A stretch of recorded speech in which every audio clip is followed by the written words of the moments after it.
Hadatsana Yahya bin Yahya wa Abu Bakri bin Abi Syaibah wa Zuhair bin Harb qala Yahya akhbarna wa qala li Ali bin Abi Thalib nah ini ya salam alla tad'a timsalan illa tamastuhu wala qabran musrifan illa sawaitahu tamastuhu wala qabran musrifan illa sawaitahu fi kulli raqnatan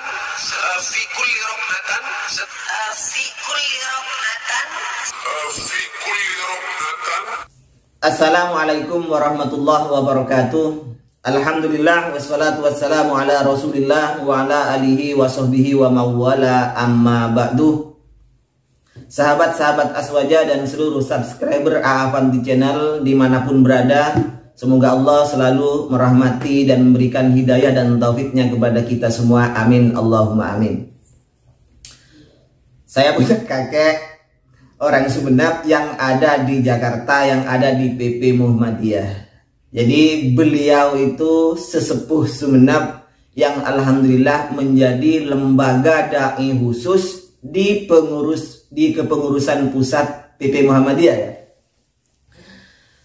Dan ini rekaman beliau, ini pernyataan beliau sendiri yang mengaku bahwa beliau adalah pengurus atau bahkan ketua lembaga dai khusus di pengurus pusat Muhammadiyah. Ini rekamannya. Kalau saya memang dai lembaga dakwah khusus Muhammadiyah, di pusat tahu semua, tinggal dicek saja itu siapa saya gitu. Walaupun saya adalah dai lembaga dakwah khusus pimpinan pusat Muhammadiyah, itu benar, tidak salah. Sebagai orang Sumeneb kami bangga, putra Sumeneb ada yang ada di pusat, di kepengurusan pusat Muhammadiyah, bahkan memimpin lembaga dai khusus di PP Muhammadiyah. Cuman begini ya, untuk teman-teman Muhammadiyah mungkin mohon maaf sekali lagi, kami mohon maaf terhadap PP Muhammadiyah. Bukan kami itu menghina, bukan, niatnya jangan sampai ke situ ya. Mohon maaf, jangan sampai diarahkan saya itu menghina PP Muhammadiyah, tidak. Cuman begini, kalau kakek kami yang dari Sumeneb itu menjadi ketua lembaga dai khusus, ada tambahannya lagi, dai khusus di PP Muhammadiyah, sementara kapasitas keilmuannya seperti itu, baca hadis salah-salah.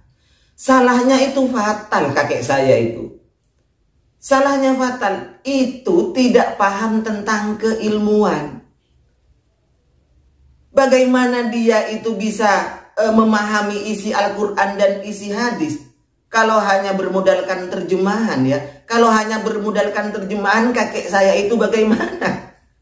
Padahal kunci utama untuk memahami Al-Quran dan hadis itu harus paham ilmu alatnya dulu, baik ilmu nahu, ilmu sorob, balaghah, ma'ani, bayan dan semacamnya, baru bisa untuk memahami teks-teks atau redaksi nas Al-Quran dan nas hadis ini.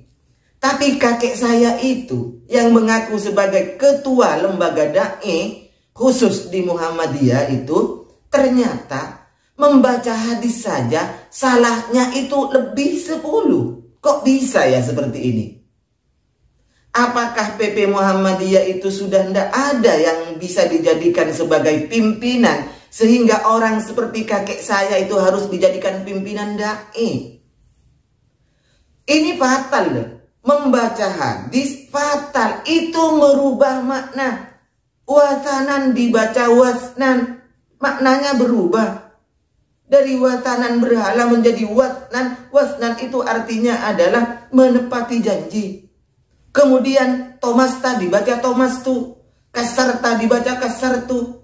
Bagaimana tidak fatal? Bagaimana tidak fatal? Wong redaksinya hadis dirubah oleh kakek saya itu. Apa? Wasanan yang artinya berhala di dalam hadis itu dibaca kakek saya dengan sebutan wasnan, dengan bacaan wasnan. Antara wasanan dan wasnan itu sangat jauh artinya berbeda ya. Perbedaan artinya sangat jauh, bagai langit dan bumi malah itu. Wasnan artinya menepati janji, kalau wasanan itu berhala. Terus kakek saya itu tidak bisa membedakan mana dhamir mukhatab dan mana dhamir mutakallim. Seharusnya tomasta, kamu menghancurkan, dirubah kakek saya menjadi tomastu. Seharusnya kasarta, kamu memecahkan, dirubah oleh kakek saya menjadi kasartu. Apakah seperti ini yang akan menafsiri, memahami Al-Quran dan hadis? Orang seperti ini, sementara Al-Quran dan hadis itu diturunkan dengan inna anzalnahu Qur'anan Arabian, tujuannya agar kakek ini punya akal, ya.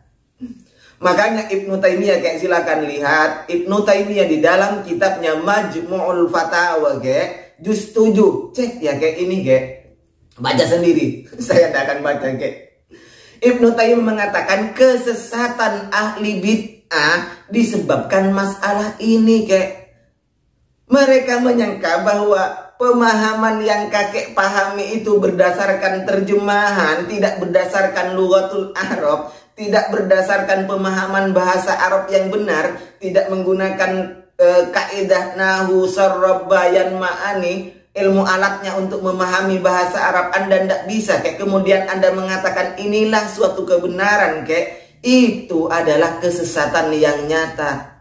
Kata Ibnu Taimiyah, itu adalah kesesatan ahlu bid'ah, kayak. Jadi untuk kakek, Anda mengatakan Anda mengikuti ulama salaf, ya, kayak, ya kan? Salaf siapa, kayak? Sekarang coba yang tidak paham, yang memahami Al-Quran dengan terjemahan, itu salaf siapa, kayak? Yang memahami hadis dengan terjemahan, itu salaf siapa, kakekku? Ya, coba itu saja, kayak. Salaf siapa yang memahami seperti itu? Salaf siapa, kayak, yang membaca Thomas tadi, baca Thomas tuh? Salaf siapa yang tidak bisa membedakan antara watanan dengan wasnan? Kayak coba saya ingin bukti, kayak salaf siapa? Dan salaf siapa? Coba satu saja referensi, saya minta sama kakek, satu saja referensi bahwa kakek walaupun tidak bisa memahami bahasa Arab, tidak tahu nahu, tidak tahu sorob, tidak tahu ilmu balaghah, bayan dan ma'ani, badi dan semacamnya. Kemudian Anda menafsiri Al-Quran, mentardi Al-Quran sendiri, mentardi hadis sendiri. Kemudian itu menafsiri semuanya ini dengan pemahaman Anda hanya berdasarkan terjemahan. Kemudian dianggap ini adalah suatu hukum dan kebenaran menurut Anda, kek. Itu ulama salaf siapa? Coba buktikan, kek. Siapa yang berpendapat seperti itu? Ya, saya ingin tahu jawaban kakek itu. Ya Allah, kakek. Sehingga, kek, banyak ulama yang mengatakan betapa pentingnya belajar bahasa Arab.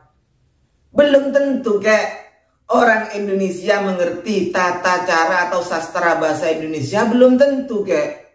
Orang Arab ya belum tentu juga mengerti nahwu dan sorob. Belum tentu, kek.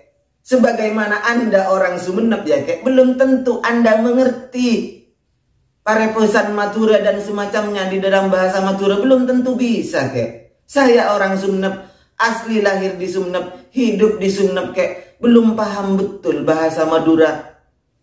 Kan banyak, kek, seperti itu, kek. Jadi kakek mengatakan orang Arab pasti lebih pintar daripada kita misalnya, ya, kek. Belum tentu, kek, kalau masalah gramatika itu, kek. Ya, untuk memahami Al-Quran, untuk memahami hadis, maka syaratnya itu banyak, kek. Bukan bermodal terjemahan. Begitu ya untuk kakek. Ini yang ngomong Ibnu Taimiyah. Perkara sampean akan menolak Ibnu Taimiyah karena pendapatnya Ibnu Taimiyah ini Anda anggap sebagai tai kucing. Berarti Ibnu Taimiyah ini mengatakan sesuatu yang tidak ada dalilnya, ya, kek. Ibnu Taimiyah adalah sesat karena menyalahi Al-Quran dan Sunnah, berarti menghukumi dengan sesuatu yang tidak diturunkan oleh Allah terhadap Rasulnya. Berarti Ibnu Taimiyah sesat, ya, kek. Yang tidak sesat kakek seorang. Begitu, ya, kek. Mohon maaf sebelumnya untuk kakekku yang ada di Jakarta, yang ada di kepengurusan pusat PP Muhammadiyah. Semoga kakekku itu belajar lagi agar kesalahan kakek dalam membaca redaksi Arab itu tidak dipertontonkan di halayak ramai, agar tidak diupload di YouTube kakek, di channel kakek. Karena kami orang Sumeneb malu, kek. Punya kakek baca hadis salah, baca redaksi Arab, teks Arab salah. Ya kek, mohon maaf sebelumnya untuk kakekku yang ada di Jakarta. Wa khairan minni. Wassalamualaikum warahmatullahi wabarakatuh.